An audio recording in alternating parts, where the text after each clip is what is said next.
Okay, so there was a question in the chat, a private question sent here. Is there a certain way we need to submit homework B5?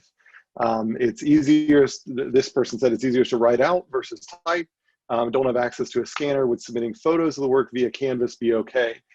So the way we do this for homework B5 is if you prefer to write it out, as long as it's legible, that's okay. But what I prefer, and a couple of people have already uploaded images, and the downside of just uploading the raw images, so let's say you take a picture of it with your camera, even if it's legible, what Canvas takes those high resolution photos from your cameras and it makes them gigantic in the grader, so that when the TA is grading, she has to pan around this huge image in order to try to, it's like reading with a magnifying glass or something like that. And so what I ask people to do is, after you get your images, then put them into a Word document. You can like embed them into, so I'm not asking you to type them up in Word, but I'm just saying, like, take the image and embed it, like, you know, on page 1, like put page 1 image, and on page 2, put page 2 the image, and then upload that Word document or a PDF of that Word document. And that will sort of force the proportions to ones where when they're rendered inside the grader, they'll be readable.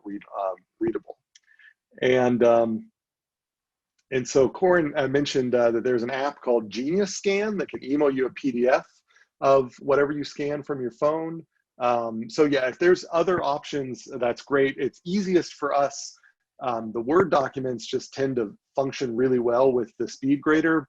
And then it helps guarantee that, like, the proportions stay within the image. So that's kind of my preferred way, but yeah, there's probably more than one way to skin a cat.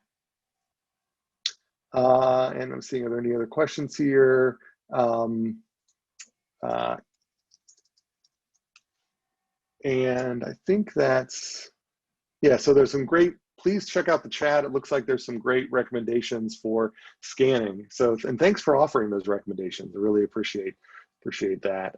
I view the chat, by the way, as like a real asset, and a lot of people turn off the chat because a lot of faculty get like really distracted by it. And it is, I guess, a little distracting, but no more distracting than somebody raising their hand.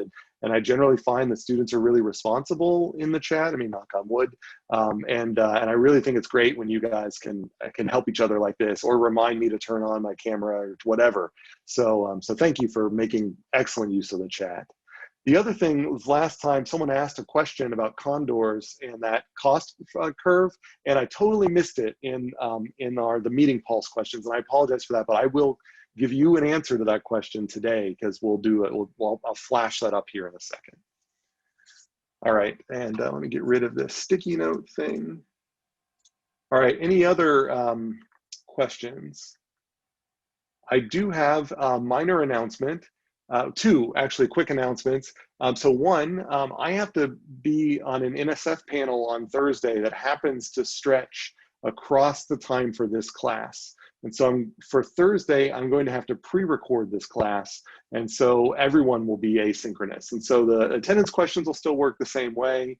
So I'll still stop at times, show an attendance question, and have people fill it in and things like that. So it's not going to be like the lecture size where I put in quiz questions or anything. It's going to be pretty simple. It'll just be, 75 minutes, but you can pause it at different times or whatever.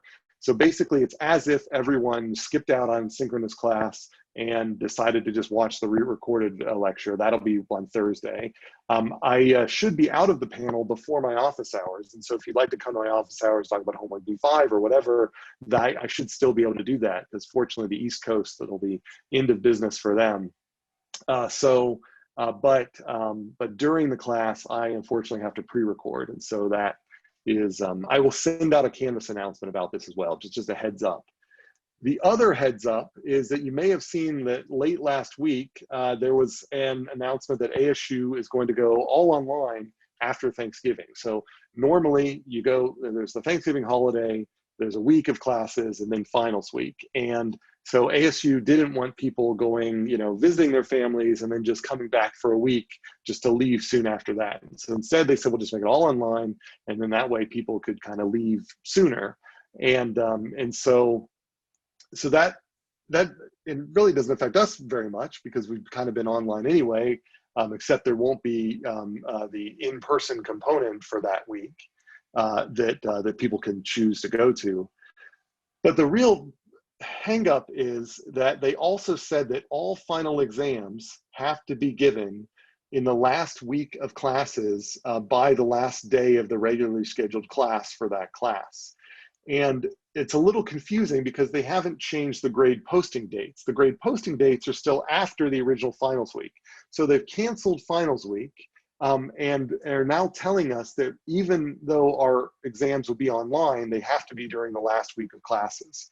Now we're seeking some clarification to try to understand this because it seems like if our exams could be online, then it should still be possible to spread them out over finals week rather than just cramming all of the exams and the last week activities into one single week. It seems like that would be really hectic.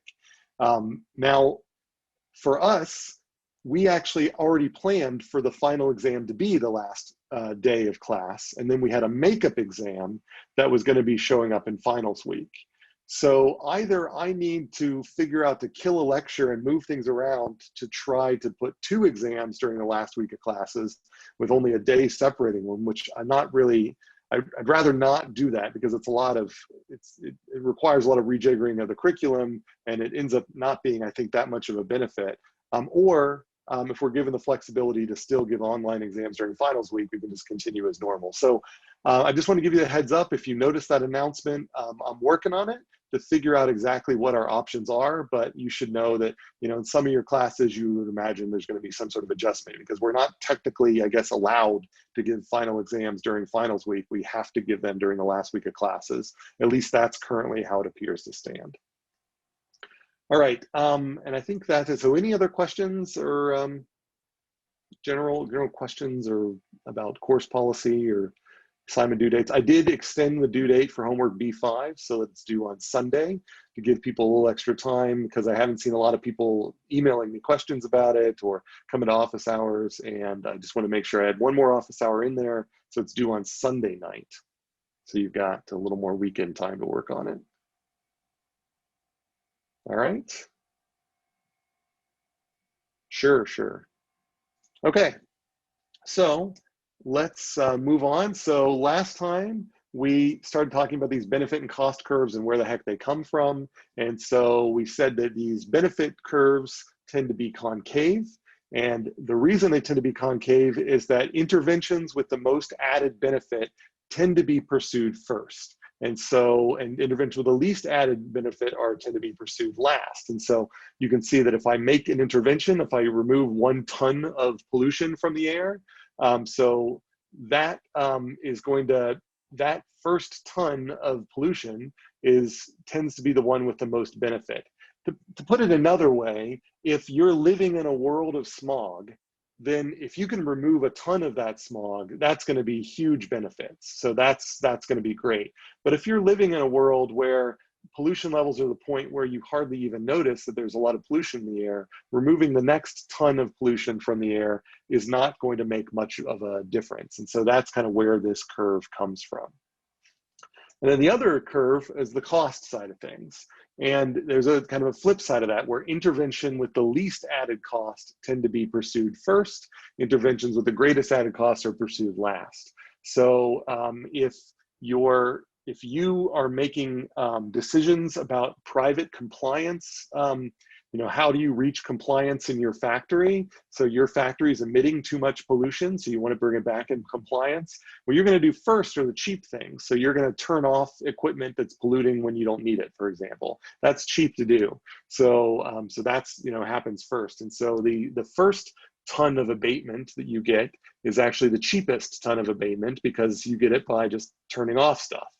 But once you have made your factory as efficient as possible, there's no other efficiencies you can get out of it. The only thing you can really do is to start installing scrubbers and things like that. And those are much more costly. So for the last ton of abatement, it requires a huge cost. And so that's why the steepness of this thing changes.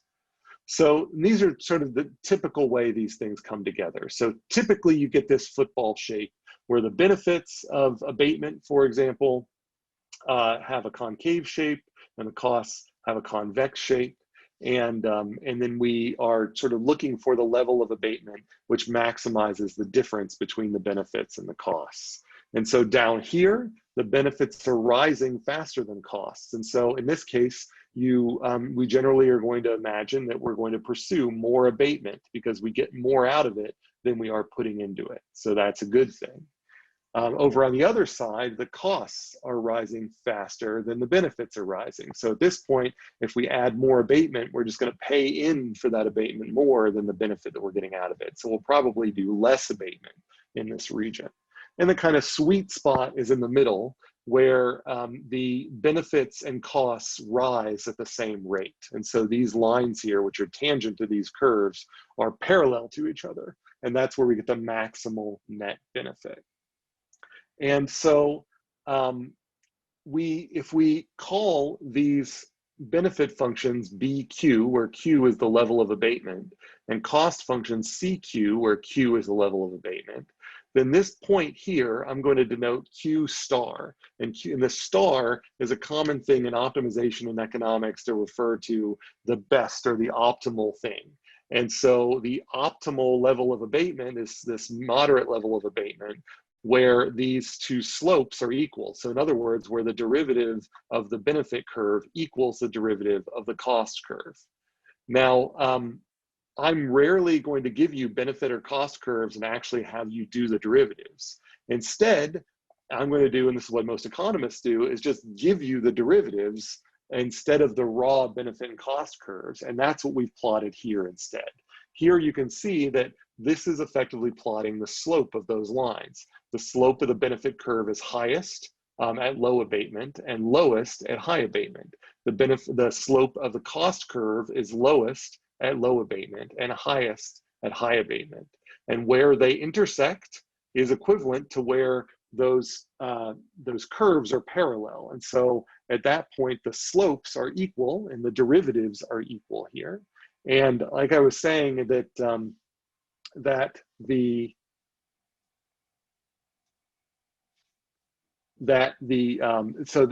from this perspective, the green area on the left here, this is that maximal distance between the benefit and the cost curves. And so like I said, if you were choosing a lower level of abatement, so if I were to choose my pen here, if I were to say we're going to abate this much, only a ton of pollution, then that is going to correspond to this area here.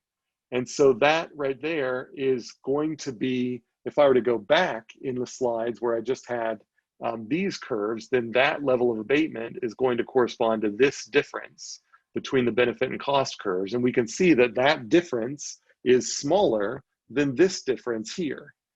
And that difference that we see at that lower level of abatement, that difference there corresponds to this area that I've kind of hatched out in red. And the maximal difference between the benefit and cost corresponds to the green area. So in kind of the magic of calculus, if you take the area between the benefit and the cost curves, you get the difference between the benefit function and the cost function. Sorry, if you take the area between the derivatives, so these marginal benefit cost curves, that area equals the difference between the raw benefit and raw cost curves. And that's what I'm sort of trying to say here in this note over here. Now, we don't use the term derivative very often. Instead, we use the term marginal. And so the marginal benefit is just the derivative of the benefit curve. And the marginal cost is just the derivative of the cost curve. So I will not usually give you benefit curves and ask you to do a little calculus. I know some of you are just working through calculus right now. Instead, I will give you the marginal benefit curve, which is my way of giving you the derivative ahead of time. And I will give you the marginal cost curve, which is my way of giving you the derivative of the cost curve ahead of time. And very often you will then set those two curves equal to each other and find the quantity that, if you solve that equation, brings the marginal benefits equal to the marginal costs. And that's equivalent to finding this point here, where the marginal benefit line intersects the marginal cost line.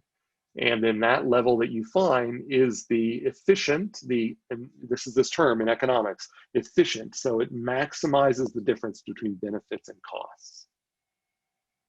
Right. So before I revisit the condor example and answer the question that came up last time that I missed, are there questions about any of that math or the graphs?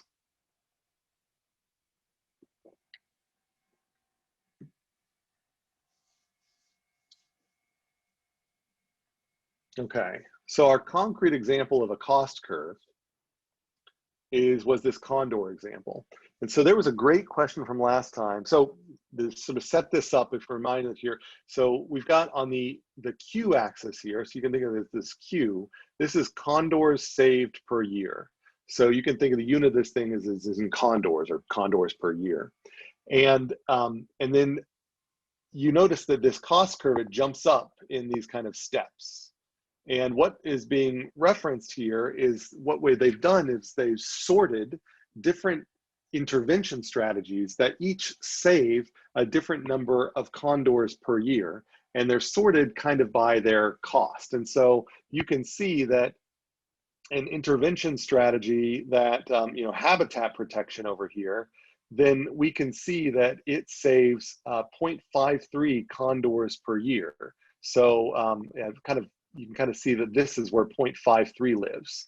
And so we jump over to 0.53 and then we jump up to the level of cost. And we say that it looks like it's $7 to $8 of condors per year. So on this axis, you can think of this as dollars per Q. So this is, that's the kind of this axis that we're getting very comfortable with working with. So this is the Q axis down here, and this is the dollars per Q axis here. So the dollars per condor axis is on the y-axis, the vertical axis, and the number of condors is on the x-axis. And so this point right here says that we save 0.5 condors saved per year at a cost of $7 to $8 of condors per year. And then our next intervention strategy here is we could say, well, we can actually save an additional 0.67 condors. So if you look the gap here between this point and this point over here might be 0.67. So we can save an additional 0.67 condors for 30 condors per year. And so or $30 per condor, $30 per condor year. And so if this box wasn't here, then we'd see that 30 would be behind this axis. So you basically can sort all of these intervention strategies, and the ones that provide you the cheapest amount of, the cheapest way to save condors are going to be the ones you pursue first. And so that gives this kind of shape here. And so up here, and if we really need to save additional condors, so let's say we've already saved 3 condors per year. If we really need to save more condors, then we can step up law enforcement. And stepping up law enforcement is not going to save that many more condors. So it's really not going to push us very much farther so I think they're actually highlighting this point here. If you look at that, it's not saving us that many more condors per year.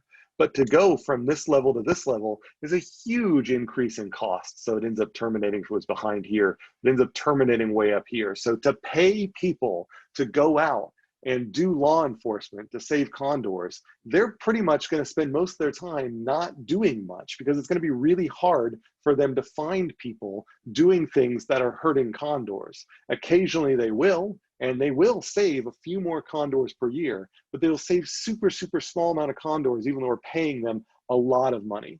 And so that's why law enforcement shows up, far on the right here. Now there was a question from the meeting pulse questions. Are the cheap options of saving condors cheap because it affects a small amount of condors in proportion to the total number of condors? What would the function look like if it were cheap to save a large portion of condors? And so the portion, so the fraction of condors is not kind of a unit we're here. It's actually an absolute raw numbers of condors. But the question is, what would it look like if it were cheap to save a large number of condors? Well, that's effectively habitat protection. For example, it is not saving. If you had a method that could save a lot of condors, 10 condors per year, and it was really cheap, then that would show up even farther down on this cost curve. So I just want to make the kind of the difference here is that condors are not the benefit. Condors are the commodity. Condors are the good. Condors are like the abatement quantity. So we're saying, how much good do we want? How many condors do we want to save? And this is only plotting the cost of that. If we have an option where we can get a lot of condors for cheap, then that option would get shoveled in right over here, and it would push all of the others down so that this curve would be flatter for longer, and then it would start rising. So that's kind of where it would be put in there. Now, you might think, well, aren't condors a benefit? Condors themselves aren't a benefit. Condors bestow benefit upon people who like condors. And so there is a benefit curve that is not plotted here that might look kind of like this, that would have that concave shape. And we would only be able to survey that benefit curve by going out and asking people things like, how much do you, and that, I'm sorry, that's the benefit curve, not the marginal benefit curve. So I meant to draw the marginal benefit curve. So let me maybe undo, I'll clear these annotations here, if I can, if it'll let me. Erase pen. So so this here is the marginal cost curve, just as a reminder, and the marginal benefit curve would go down like this.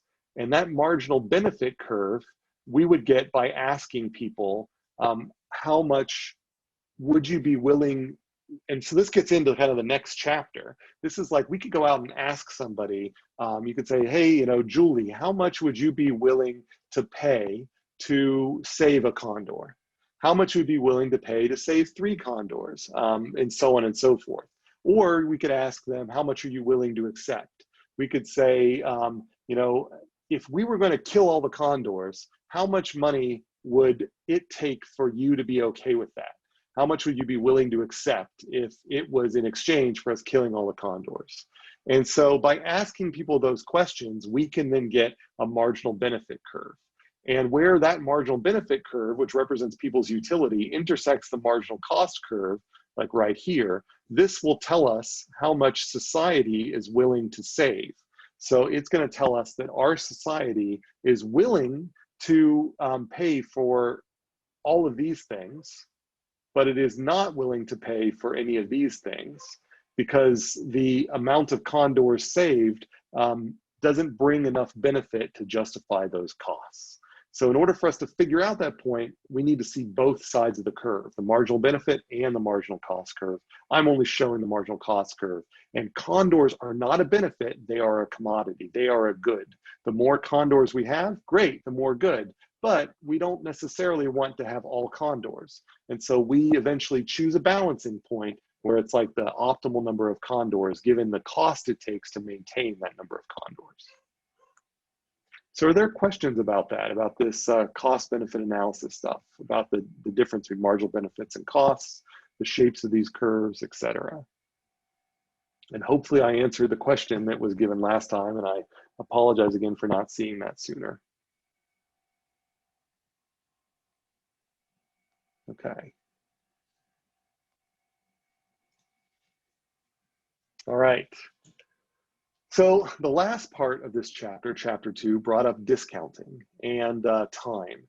And I want to now bring that into it. So right now we have only been talking about benefits and costs realized today. But in sustainability, we really also care about the benefits and costs realized in later generations, to us, perhaps, to our progeny, to their progeny, et cetera, et cetera. And so how do we, you know, I mean, at some point you could say that if an action I do today does not cause anyone any pain or any cost until 1,000 years from now, then that is going to totally change your calculus of saying that an action I do today causes, you know, 100 people today to not be able to eat. So if it's 100 people in 1,000 years, then you might say, well, you know what, I'm more willing to do that action than 100 people now. And so we need to sort of figure out how to model that in this kind of cost benefit framework that we've already been talking about. And so if we bring this back to the condors example, you know, we can think about this kind of, you know, a condor in hand is worth 2 in the bush. So this is kind of, I'm trying to bring us to this kind of like more well-known saying, a bird in hand is worth two in the bush. So this is an idea that if you already have a good thing, then you should just, that good thing that you already have is going to be better than two potential things that you might have later.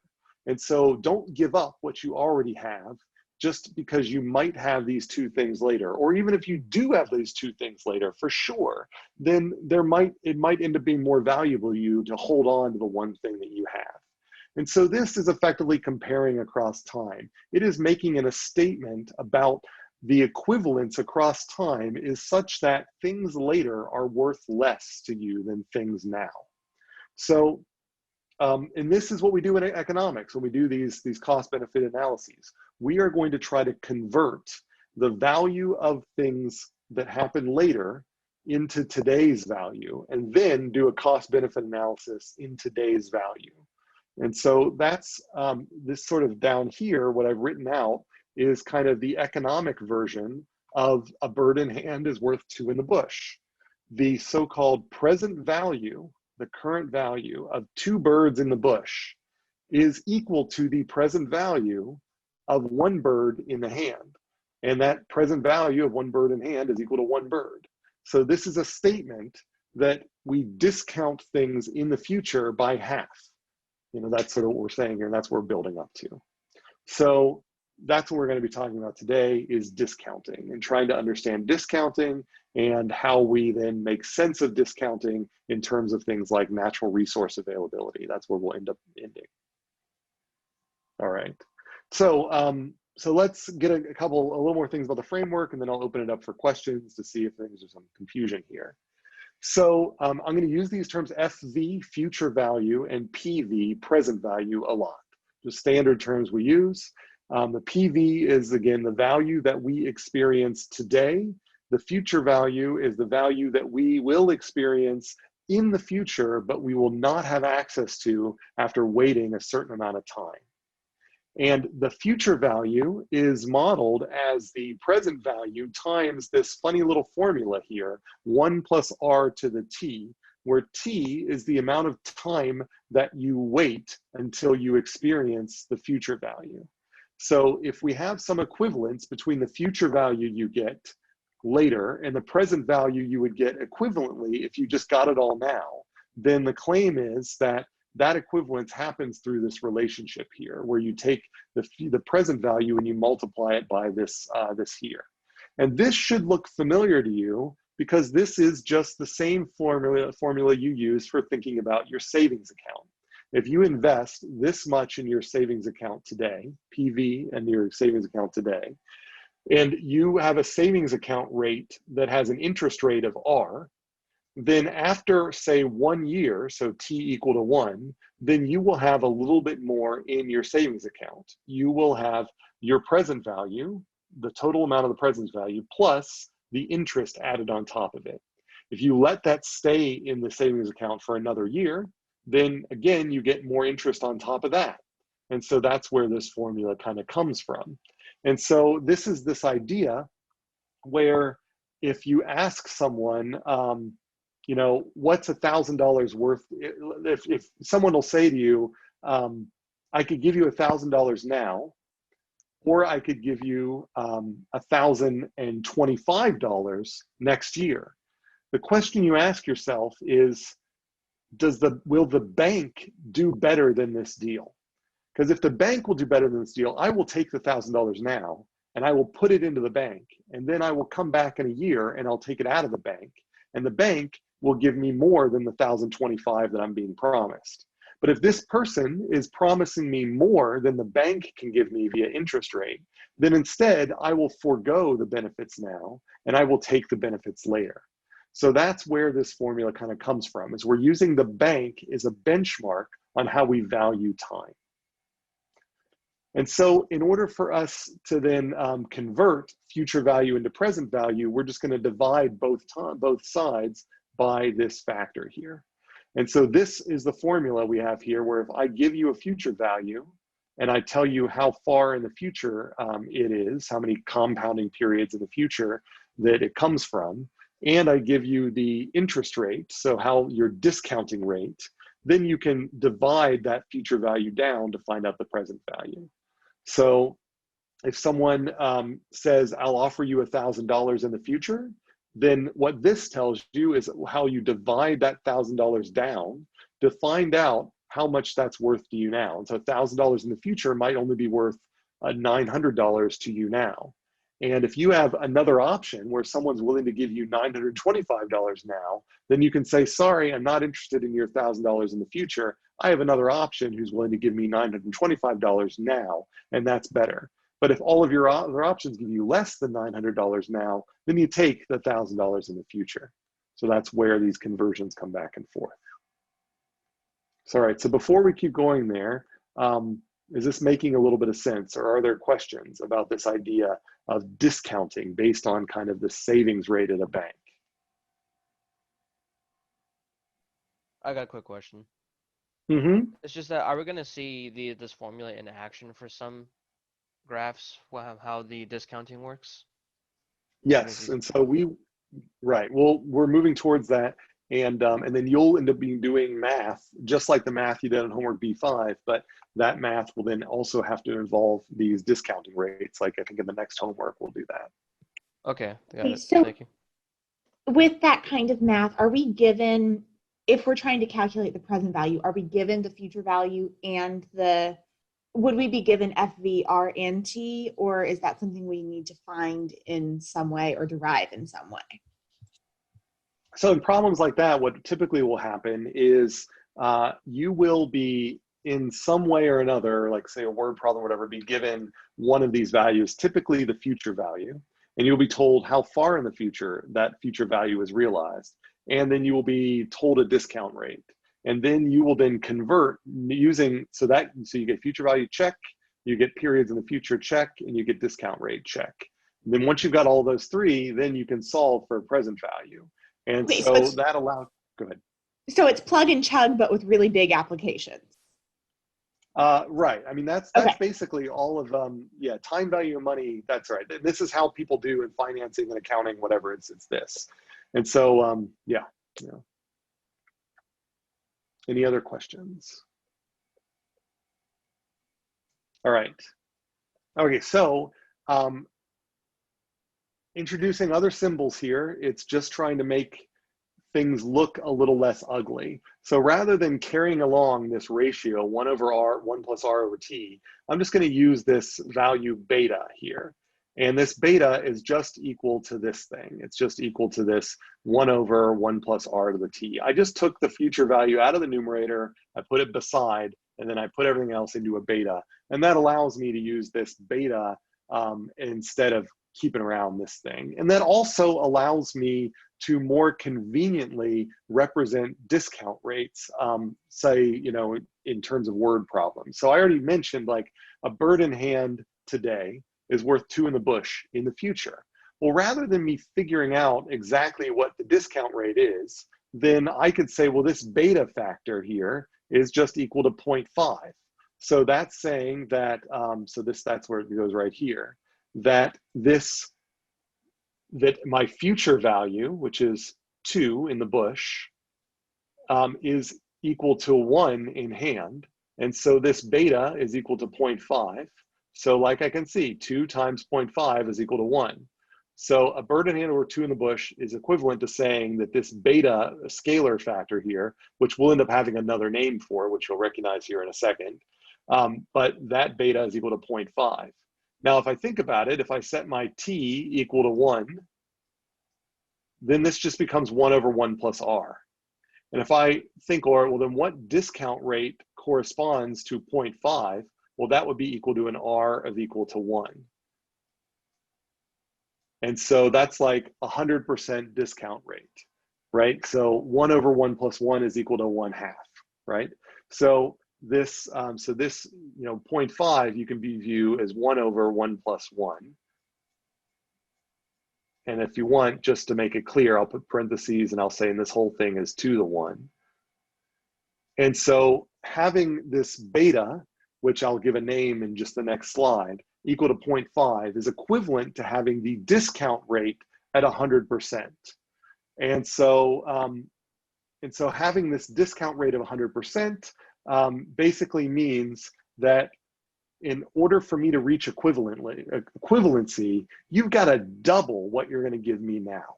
So having a discount rate of 100% means that rewards now have to be doubled in the future for me to take them seriously. If your rewards in the future are not double what you'll give me now, I have no interest. If they're triple, I have a lot of interest. So that's what I mean by discount rate. A discount rate is how much do I need to increase my present rewards in order for the future rewards to start being interesting.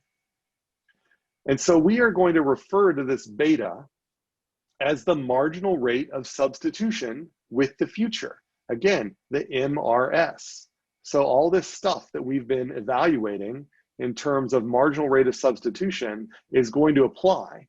But now it doesn't apply to two goods that we have today. Like normally the marginal rate of substitution is like, I've got my fidget cube, which I don't have my fidget cube. I do have my fidget cube. So I've got a fidget cube and a green ball. And so I was wondering how many of these do I need to trade for one of these? Marginal rate of substitution right now.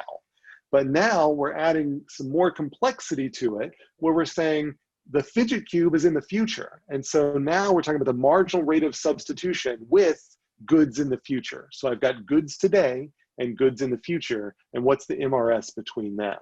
And so with that in mind, we can write the marginal rate of substitution with the future like this, the delta P over delta F. So how much change am I willing to make today, given a certain change that I get in the future? And this could go up or down. So it might be how much am I willing to forego today in order to get a gain in the future? Or the other way around, how much do I need to gain in the future, or how much am I willing to give up in the future to get gains today? So when this thing is equal to 0.5, which another way to view it is 1/2, then that means that if I get 1 today, I'm willing to lose 2 in the future.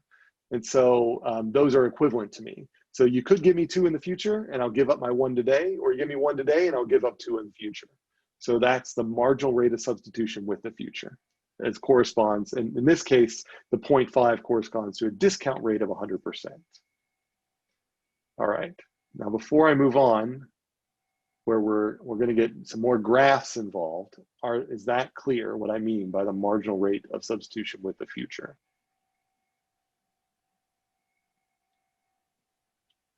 If any of you have taken a finance class or an accounting class, sometimes this is called a P over F ratio. And so you say like, what's the P over F? And what's the P over F just means how do I scale my future gains in order to convert them into into current gains? Okay, all right, getting into graphs now. So if we go back, before we worried about time discounting, but we still had introduced marginal rate of substitution. Remember, the marginal rate of substitution was the slope of the indifference curves. And so as the indifference curves curved around, the marginal rate of substitution changed. So what if, though, I told you the marginal rate of substitution was constant everywhere? What does that tell us about our indifference curves? Does anybody remember or willing to offer up an answer, either microphone or chat? I see, so I'll wait for a couple other answers to come in or give me the opportunity. So what do the curves look like when the marginal rate of substitution is constant everywhere, where regardless of how much I own of every good, I'm always have the same marginal rate of substitution with the future? Seen a couple of answers in the chat. Anybody else? All right, so I've seen parallel lines and a bunch of negative slope lines, and those are both what I was looking for here, is that with your utility functions are all parallel, and if they all have negative slope, that represents that we have a constant marginal rate of substitution between these two goods. And so the slope of these lines, regardless of which line you're on and regardless of where you are on the line, are going to be constant. And so if we have a constant, rate of substitution with the future, then we would expect that some version of our utility function with the future is going to look like this. And that's kind of what, so this, by the way, this here is the utility function that corresponds to these lines. So if you were to say, all right, for any amount of good A and any amount of good B, you have this marginal rate of substitution here that I give you, say 0.5, for example. And then that moving, if I were to start on a bundle here that has a certain amount of A and B, if I were then to pick another bundle on this same indifference curve, and I were to calculate the utility U for both of those bundles, they would both be equal to the same thing. In this case, they might both be equal to a utility of 10. And then if I were to jump down here, we'd have other ones that if I were to evaluate this utility function for both, they'd both equal the same utility 9. And that's where we get these indifference curves. Now, when we think in the future, we now don't have two goods in the present. We kind of think of the future value as a good and the present value as a good. And so our present value I'm putting as the good on the vertical axis, and our future value is the good I'm putting on the horizontal axis. And this beta, this marginal rate of substitution with the future, it's going to be constant. And so our utility function in this kind of intertemporal space will have the same parallel lines. And so we refer to this thing down here, which takes the place of the utility function, as an intertemporal social welfare function. So a social welfare function, or an SWF, not single white female, but SWF, social welfare function.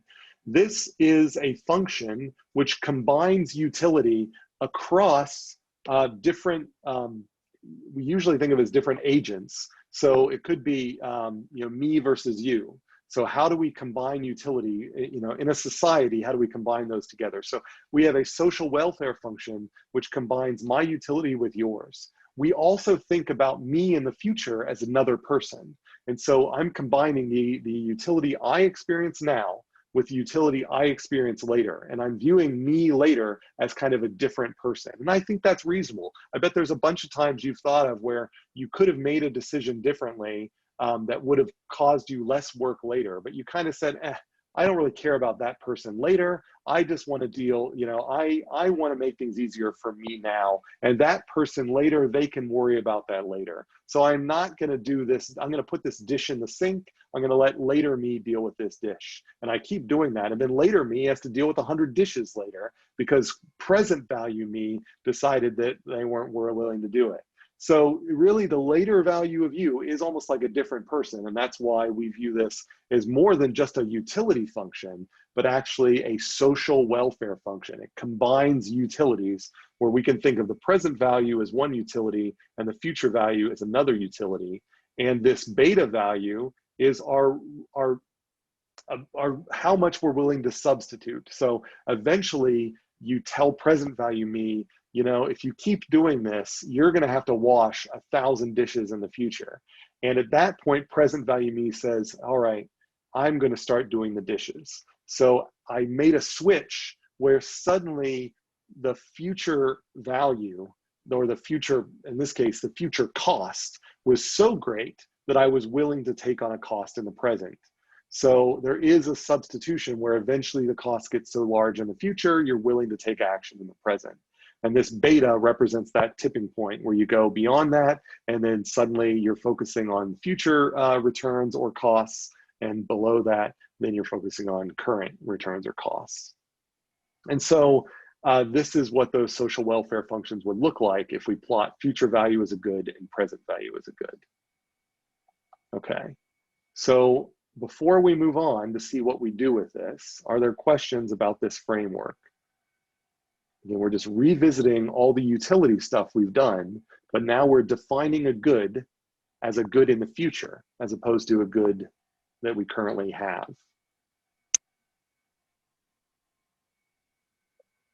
And it looks like there was a question, but then a never mind, but other people might have had the question. The question is, social welfare is positive. Does that mean you do the dishes now or later? I guess, so social welfare, I guess I should say that this beta is, so this this beta, if social welfare is negative, so social welfare will always be positive, but the rate of substitution, it's kind of like the marginal rate of substitution. By convention, we make it positive to represent these negatively sloped lines. Now, if we have a bad and a good, it is possible for this beta to become negative in itself. So if the question is, how much bad am I willing to tolerate later for a good now, then that model might involve a negative beta, the same way we can get negative marginal rate of substitutions when we kind of combine goods and bads together. But generally, when we combine two goods, future good and current good, then this beta is going to be positive, just like in the utility sense. All right, so now we've got this utility framework with indifference curves. Now remember, in consumer choice, once we had the utility curves, our next step was to define a budget constraint line in order to give us an idea of what choice we would make. What is the optimal choice for someone to make when facing this? But whereas before, it was easy to come up with our budget constraint line because it was like, well, I know this fidget cube costs this much, and I know this squishy ball costs this much. So I can figure out how many squishy balls I can buy and how many fidget cubes I can buy based on my current income. But this becomes harder to do when you think about over time, because you think about this, you're like, well, I get a paycheck this week, but I also get a paycheck next week. And so the budget I had for this week, how do I couple that with the budget I had for next week? Like, it becomes hard to come up with a budget constraint line. How do I convert these goods that I can't even think of buying until the future? You know, like, what is my equivalent of a budget when I spread things out over time? And that's something that we need to handle next. And so, and I hope it'll be kind of obvious that whatever we come up with that will be our stand-in for the budget constraint line is probably not going to be a straight line. Because as we learned towards the end of Unit B, then we learned that this budget constraint line, if it's straight and if the marginal rate of substitution is straight, then what we're going to do is just specialize on the good that's on this axis, because the budget constraint line is steeper than the indifference curves.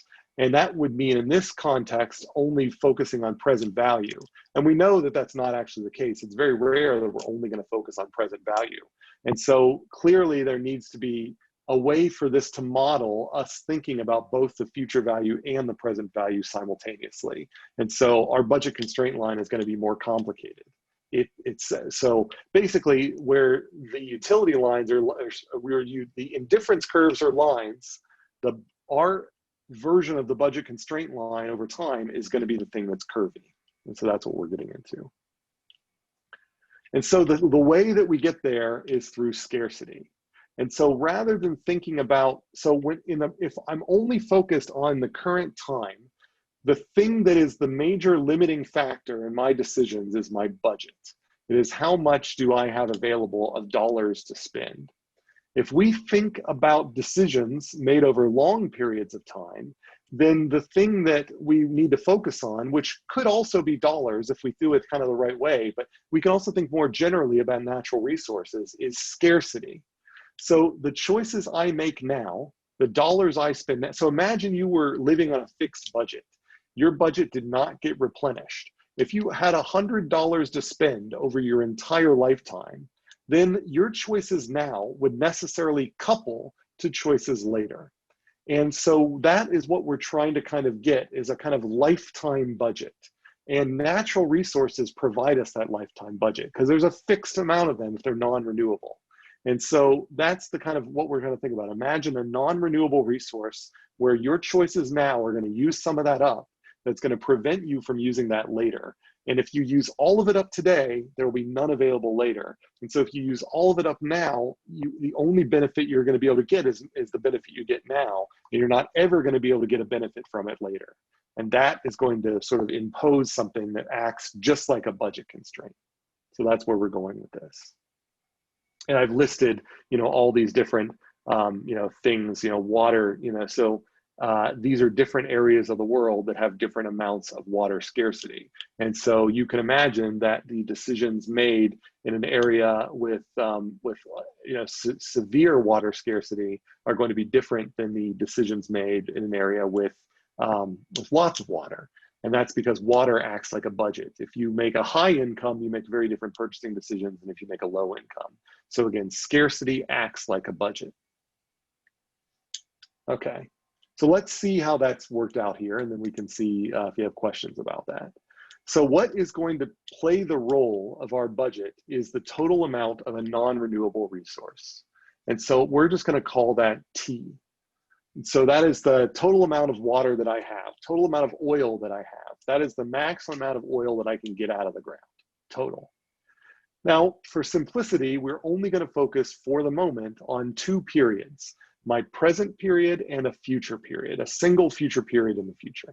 And so the idea is I could extract oil from the ground now, or I could extract oil from the ground later, or a mix of both. Now, if I extract from this and use this oil up, I'm going to consume, so Q is going to be how much I extract in the current time period, and that's going to be necessarily less than the amount that's available. And then I just assume that all the rest is available I use in the next period. So that's all the rest available I use in that next period right there. So I'm going to get a benefit in this period from using up Q, and I'm going to get a delayed benefit for the next period that I'll have to discount for T minus Q. So for every choice of consumption now, there's a benefit now and a benefit later. And my goal is to combine these two benefits together to understand kind of the present value of both benefits together, so I can then understand what the optimal level of consumption is between my two periods, this period and next period. So this will define what economists call the production possibility frontier, which I'll show you in a second, or the PPF, or the production possibility curve. And this basically is going to be all combinations of utility, all combinations of outcomes that I can get from choosing different amounts of usage now and later.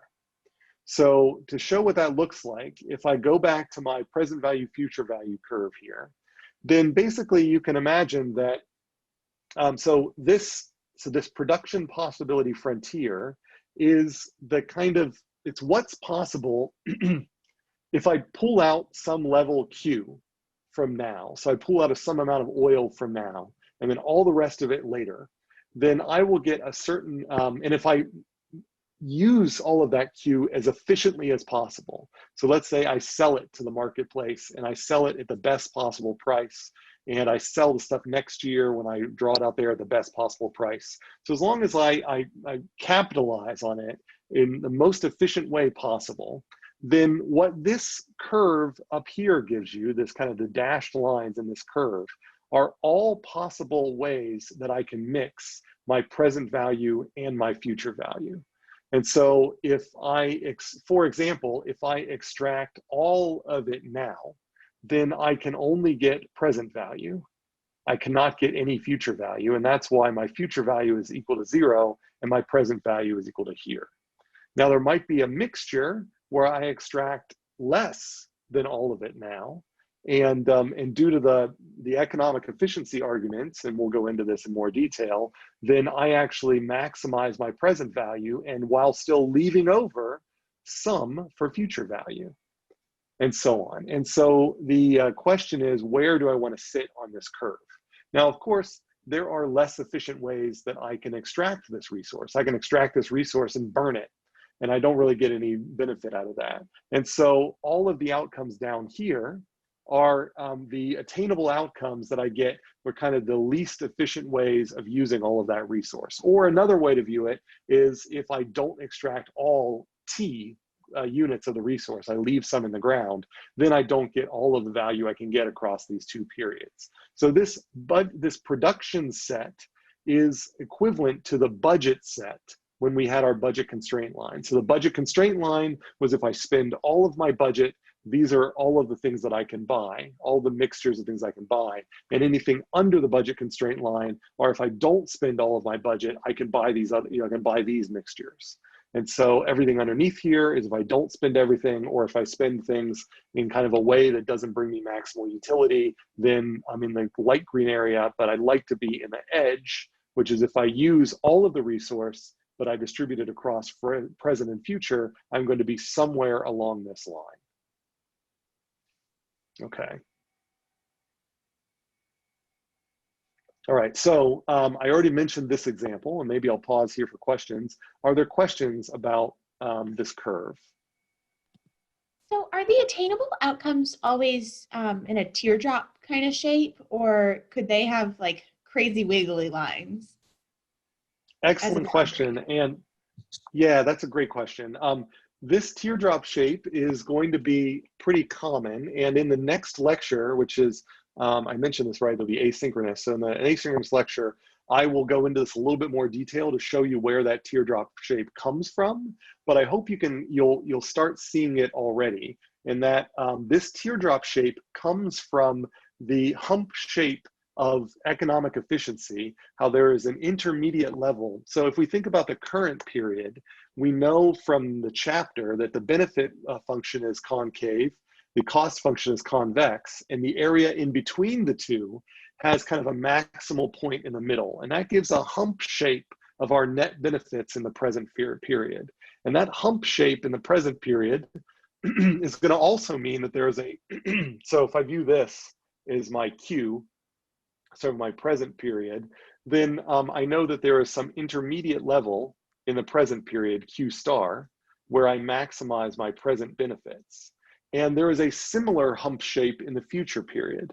It is these hump shapes which set up these teardrop shapes, because what these hump shapes tell me is that if I did put everything into the present period, Q equal T, then economic efficiency tells me that if the cost it takes to extract every last drop of oil is going to be so costly that it is not going to be worth the benefit for me.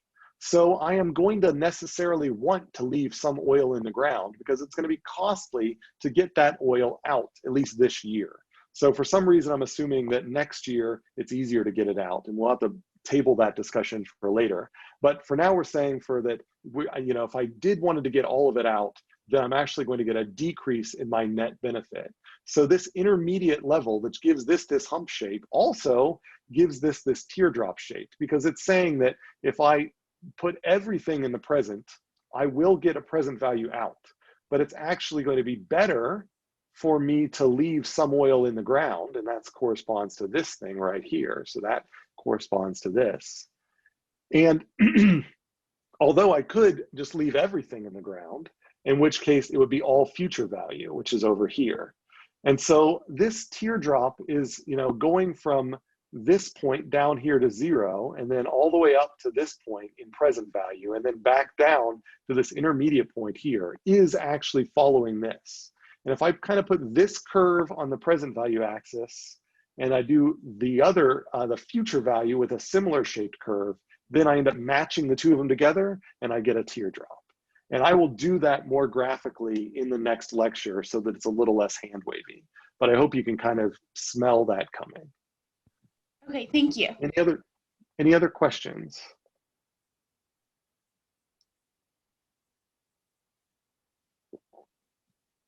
So which is the maximum efficiency over time? Excellent question. That's where we're going. So right now we know what the maximum efficiency for the present value is, but we don't know what it over time. So this is the maximum efficiency for the present value. We get that by doing, we don't worry about the future value. We're only focused on the present value. And so if we were to do benefits or costs just based on the present value, it would tell us not to do all of the oil, just to do some of the oil, leave some of the oil in the ground. And this is the old math that we were learning would put us at this point. And so it's kind of like the old math we were learning, ignored the future value and just maximize the present value. If instead we maximize the future value, so we did not convert to present value numbers, we just maximized the future value numbers, then we basically pick this point, which will basically say, pick the amount of oil that you're going to get next year from that period, and just assume you can get as much oil as you want. And so if you have access to all of the oil, do the same cost benefit analysis that we did for the present value, but just pretend and do it for the future value, and don't do any discounting, just do it all for the future value and maximize the future value. And that's where you would be at this point here. And so, and then, you know, or if you instead just said, in the future, I'm just going to do everything, I'm just going to just pull it all out of the ground in the future and don't do any today, then you'd be at this point, which does not maximize the future value. The same way pulling it all out now does not maximize present value. There's a value to having some left in the ground now. And if you were just focusing on your decision making later, there may be a value of having some in the ground later. So so that's how we move around the curve. And what you can imagine then, that there is, just like the budget constraint line has an opportunity cost, which represents how much you have to give up to move from one bundle to another to stay on budget. Then if you want to move from this point on the PPF to this point on the PPF, then you can imagine we could put a line that is tangent to this point here that would kind of represent that opportunity cost calculation. In other words, for this production frontier, how much do I have to give up in the future to increase my amount in the present? So we can see here that in order for me to move up in the present, I necessarily must move back in the future by a certain amount, just like moving along that budget constraint line. And the slope at any point along the production, the PPF, is known as the marginal rate of transportation, or sorry, of transformation, or MRT. So this is a lot like the price ratio. The slope of the budget constraint line was the price ratio. The slope of the PPF at any point along there is the MRT. So like I said before, it was the utility functions that had a changing marginal rate of substitution. Now the marginal rate of substitution is fixed, and the marginal rate of transformation is changing. And so it shouldn't surprise you that what we're going to end up finding is that there's going to be an equimarginal principle that will tell you exactly what the optimal consumption level is between those two. So just to make that hopefully a little clearer, I'm going to throw up the social welfare curves again. And what we see with these social welfare curves for this particular discount rate, so this particular P over F value or beta value, then we get these social welfare curves. And we can find that they run tangent to the PPF at a particular point here.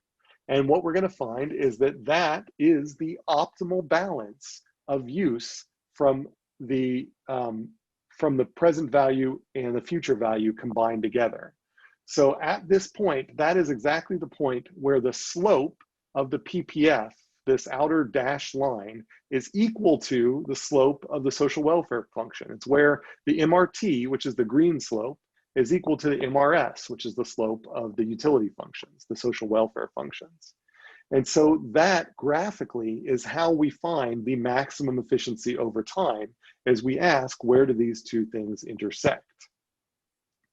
And so if we, for example, assume that we have a P over F value, or a marginal rate of substitution with a future, equal to 0, what that means is that I don't care how much future value you give me, I will not sacrifice any of my present value for any of your future value. This means I do not care about the future one bit. All I care about is the present. And that is going to give you horizontal social welfare curves, horizontal utility functions, horizontal indifference curves. And not surprisingly, that then gives us, they are tangent with the PPF at the point which maximizes the present value. So this is the largest present value I can get out of the PPF, and that happens to be where those are horizontal. So now I can flip that around, and I can say, what if I only care about future value. I do not care about the present value. Well, that would be a marginal rate of substitution that would be infinite. So that would mean that it doesn't matter how much present value you give me, I am not willing to sacrifice any of my future value. All I care about is my future value. And so this would be one of these weird cases where the discount rate would be negative 100%. So that's the way we get this.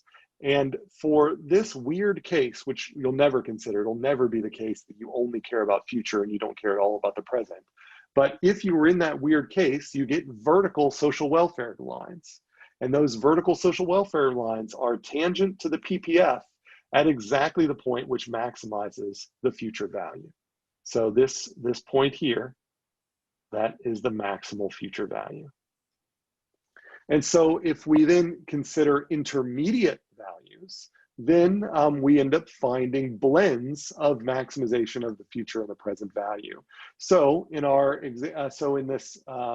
if the marginal rate of substitution is 1, then that means that I have for every unit in the future you give me, I'm willing to give up 1 unit in the present. So it's kind of like I care about the future equally as much as I care about the present. So in that case, I get these 45-degree angle social welfare functions, in which case they end up being this balance of the PPF, where if I were able to bring this back, then I find that my utility for both the future value and the present value is equal. So I have not biased my calculation. I basically get an equal value from both the present and the future. And that's, corresponds to my equal valuing of present rewards and future rewards. Now, more realistically, I am probably going to care more about the present. And so this is in the range of values where my marginal rate of substitution with the future is between 0 and 1, and is usually strictly between 0 and 1, like 0.5. A bird in hand is worth 2 in the bush. And in that case, we gradually tilt those social welfare curves so that they move upwards, so that I'm not quite at the present value maximizing, but I'm very, very far away from the future value maximizing. And I'm probably pretty far away from the present is equal to future value case. And so I'm somewhere in between here. So as you increase your discount rate, as you increase your discount rate, you're going to decrease this beta, which is going to make these slopes shallower. And as they become more and more shallower, then you're going to move more and more towards present value maximization. As you decrease your discount rate, then you're going to make your marginal rate of substitution steeper. And as it becomes more and more steep, you're going to move closer and closer in this direction. And so we focus on this swinging from back and forth as we've got present value maximization here, and we've got kind of like present is equal to future here, and we're usually somewhere in between. And so that's graphically how we solve these things. Realistically, we convert, if I were to give you a marginal, and I'll do this on, I think, a future homework, if I were to give you a marginal benefit or marginal cost curve in the future, one of the first thing you need to do is multiply it by the discount factor, or multiply it by beta. And after you multiply by beta, that turns the marginal benefits in the future into marginal benefits in the present. If I give you marginal costs in the future, you multiply them by beta, and that turns them into marginal costs in the present. And then you can do the same marginal benefits equal marginal costs in present value. So then you can do the, equate MB equal to MC, as we'll see more of in a future homework. But graphically, this is what we're doing. And if you get used to these graphs, it becomes much easier to reason about what happens as people increase discount rates and decrease discount rates. All right. So we're almost at the end here for today. Are there questions?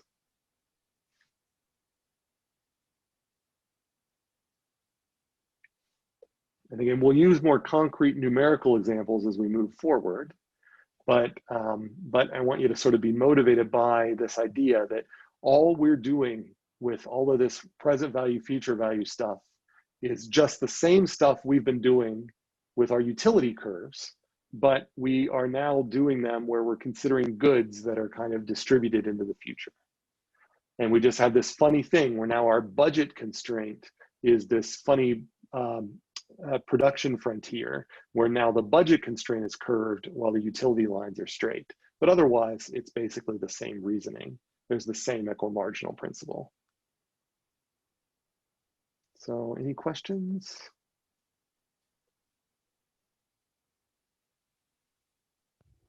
So if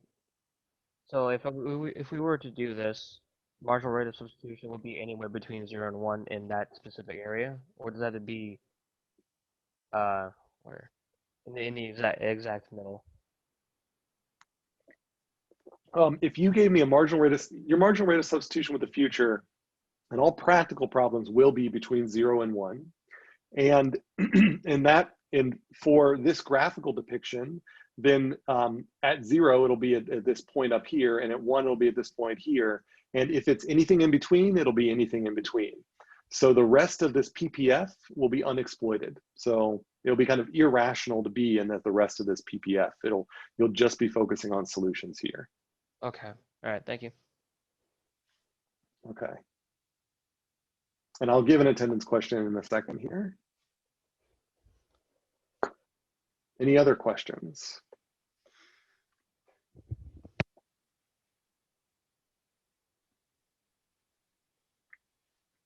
All right. Okay, so the attendance question. So somebody already provided the attendance question in the chat. Thank you for that. I guess I'll just, as a habit, I'll also put it in there. The attendance question for today is what is the PPF? So just what does PPF stand for? So I guess I could say that again. What does PPF stand for? So again, these aren't graded for correctness. They're just graded for completion or coherency. So, but just trying to get you used to the lingo. If you have any other questions, I'm happy to take them. It's 1:13 right now. If otherwise, that's all I have for you for today. Remember that Thursday is going to be totally asynchronous. I will send out a Canvas announcement, but and then I'll pre-record the lecture and post that so that you have that available. But there still will be attendance questions on Thursday, but it'll just be, you'll tune in asynchronously instead of synchronously. And it's just, unfortunately, this panel happened to land, it's prearranged and just landed on Thursday, so. Professor, I have a question really quick. Yeah. If you don't mind. So I'm having a hard time getting the vocabulary down. I just see a lot of words and I'm like, okay, and especially working through problems, and I'm like, okay, what is this? Do you have any recommendations on what I can do to help internalize it and just kind of get the vocab down pat? That's a good question. I mean, some of it is practice. I would try to look for these fundamentals. Like if you'll notice things like marginal show up a lot. And so, marginal always means, the next unit. So if you see a term that has marginal in it, before trying to figure out what that is, you should think that it must be a relationship between, if I currently have my current state of ownership, I am thinking about my relationship with the next unit that I can pick up. So marginal rate of substitution is given how much you currently are allocating to future and present value, how much are you willing to trade to make a small change, marginal. Substitution versus transformation. So, substitution, I'm really willing to trade you this much now versus that much later. Transformation is a little bit different because it refers to this frontier of, it's like a budget where if I have a budget constraint, the only way I can transform a thing I own into something else is by selling it and then buying the other thing. And then I've kind of transformed it. So that's kind of where the marginal rate of transformation is more on this kind of like, what can I do with my budget? Like, how can I transform the things I have? Whereas the marginal rate of substitution is more like, if someone were to come up to you and say, I don't care how much money you have, I'm willing to give you 100 of these things. How much would you be willing to give me of those things? So the transformation is like subject to your current constraints, where the substitution are kind of like regardless of what your constraints are, how much you're willing to give up. But they both have marginal, which means it's the next unit. It's not like all of it. So, and then rates. Rates generally mean that there's going to be you're dividing one thing by another. So, you know, how many of this per that? That's a rate. Those are, I mean, it's just kind of you get used to it because you start noticing kind of a common construction. It's kind of like learning a language. It's really hard to learn a language when you only know a couple of words. But once you learn a bunch of words, you start noticing patterns that, oh, subjects always come before verbs, et cetera, et cetera. And that, you know, that will become more clear as we move, but it'll just take practice, I think. Perfect. Thank you. Any other questions?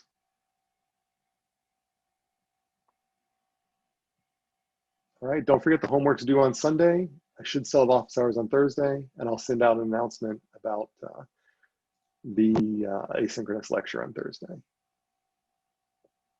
Okay, well with that, I will go ahead and end the meeting. And if, and I guess the next time I'll synchronously see you is next week. So we'll have a good synchronous weekend, even though we will asynchronously see each other on Thursday. Yeah, and have a good week.